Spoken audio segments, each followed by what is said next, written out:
Our next talk is by Dr. Mohamood Showail. He will be talking about pediatric corneal transplant. How is it different? Dr. Mohamood, podium is yours. Thank you, Murad. Can I have my slides, please? Thank you. So I'll be talking about pediatric corneal transplant. It's a subject that many cornea surgeons or specialists don't like to hear about it. And that's why, because it's a challenging procedure. Now, if you compare a PK in an adult versus a PK in an infant, of course, a PK in an infant is more challenging. And the challenge is not just intraoperatively. In fact, it actually starts from examining the patient, intraoperative challenges, and postoperative complication too. So the question that we want to answer is, are children small adults? And you can see from my slide, that is, the answer is no. And if you treat them as small adults, that probably you will fail. And why they're not small adults? Because of these factors. Now, the anatomy is different. Pathology is different. Healing is faster. Now, that could be a good thing. However, it could come and bite you at the back, as they say, because the immune system is robust, so they get into rejection much easier. And of course, children are difficult to be examined. So if we look at the indications for pediatric keratoplasty, they are different than the adult keratoplasty. Now, congenital corneal opacity is, of course, especially in our part of the world, is very prevalent. Now, there's acquired corneal problems, especially like related to trauma, and that also encompasses like a lot of the cases of pediatric corneal transplant. My slides are not advancing for some reason. Okay. Yeah. Now, one take-home message I want to give you, and it's a trick, especially if you see infants. Infants less than 3 months old, that's a golden period. Because they are, honestly, you can wrap them and keep them happy with sucrose in their mouth, and you can do whatever you want. You don't need to sedate them. You don't need to put them under EUA. You can take photos, examine them, dilate them, look at the back, do UBM, do B-scan, do everything. And I call that a golden period. And it's very important, especially in congenital corneal opacity, is that to send them to their pediatrician and cardiologist, neurologist, especially because they will be eventually going through GA, so you want to make sure that they're systemically well. And one thing about pediatric corneal problem is that they come as a combo. They don't come alone, usually. I mean, sometimes you find just the problem with the cornea. However, likely there's microcornea associated with microphthalmia. Sometimes there's a cataract, there's PFV, and other problems. So you might, of course, you will have to have a pediatric ophthalmologist working hand in hand with you as a cornea surgeon. But also you might need a glaucoma specialist who will help you as well. So as we've talked, wrap them, keep them happy, speculum, and then just do all what you need to do pre-op.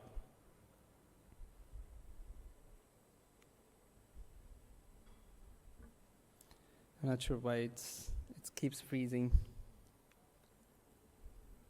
Okay. One also fundamental difference between adult and pediatric keratoplasty is that you're not dealing with one patient. You're actually dealing with 3 patients, and that's very important. I usually tell my patients that it's like a contract, and I'm signing a life contract with you guys for this child that he will be seeing me for his entire life if I do a transplant on him. And that's just to give them an idea that it's not just a one-time thing, just do a transplant, replace the cornea, and that's it. No, it actually needs a lot of follow-up and commitment from the parents, and that's very important. The last thing you want to do is you do a transplant on a kid, and the parents are careless, or they will disappear on you, and then you have a child with sutures and with high risk of rejection and infection, and that will likely fail. I want to share with you this case. This is my last pediatric or infant transplant. So he presented to me at 1 month of age. So as you can see, there's a congenital corneal opacity in his right eye, and that is confirmed with UBM to be a Peters type 1. His other eye was fine. And with the UBM, the lens was there and it was clear, and the opacity was limbus to limbus, so there was no other options. This is what the flow chart that we used to use at Sick Kids Hospital in these cases. So if you can see on your left-hand side, the type 1, Peters type 1, it depends on where the opacity is. So if it's, of course, if it's a peripheral opacity, then you do nothing. But if it's a central opacity, if it's less than 3 millimeters, you can do optical iridectomy. And just looking at the numbers down, optical iridectomy kids, they do better in terms of vision in comparison to PK. So if you can get away with either pharmacological dilation or optical iridectomy, that would be good. However, like in this case, it was central, large, more than 3 millimeters, so we elected to do PK. Now, the challenges intraoperatively in these cases is that there's increased posterior vitreous pressure. And that's the nightmare, is that if you are not careful and you take the whole cornea out, then with increased posterior pressure, the lens and the vitreous starts coming out, and you might lose intraocular content. So what you can do, or what you have to do, is like you have to pay attention to a lot of details going in through the surgery. So you have to use a special speculum, not to apply pressure on the globe. You have to give mannitol, like 0.5 gram per kilogram, and that's infusion over 20 minutes to reduce the posterior pressure. And also, what I usually use is to use an overlay suture. So I'll go over, so that's the Ogawa 3D lit speculum that I use. There's a pediatric version. It's by Epsilon. There are different versions from other companies as well. I mean, fluoringoring is not an option in these cases. You have to use, you have to use it. So after securing the fluoringoring, I use a figure of 8 suture that is like an overlay, and you will see why I use it in a second. So you just use the size trephine as you want. You have to be careful not to trephine all the way, because that's the worst thing you would do. So it has to be partial thickness trephination. You open at 9 o'clock as you usually do, and then you will start seeing iris coming out. And that's normal. In kids, it's normal. So what you do next is that you take 9-0 nylon and you suture that area again. Now before that, you open all the way, so you suture the 9 o'clock, and then once you suture the 9 o'clock, you open all the way inferiorly and superiorly, leaving the 2 o'clock hours between 2 and 4 o'clock attached. And after that, you see the iris coming, so that's a very good time to actually do PI, because you have to do at least two PIs, one superior and one inferior, especially in these kids with microcornea and microphthalmia. They get into angle closure very easily, so you have to do PI.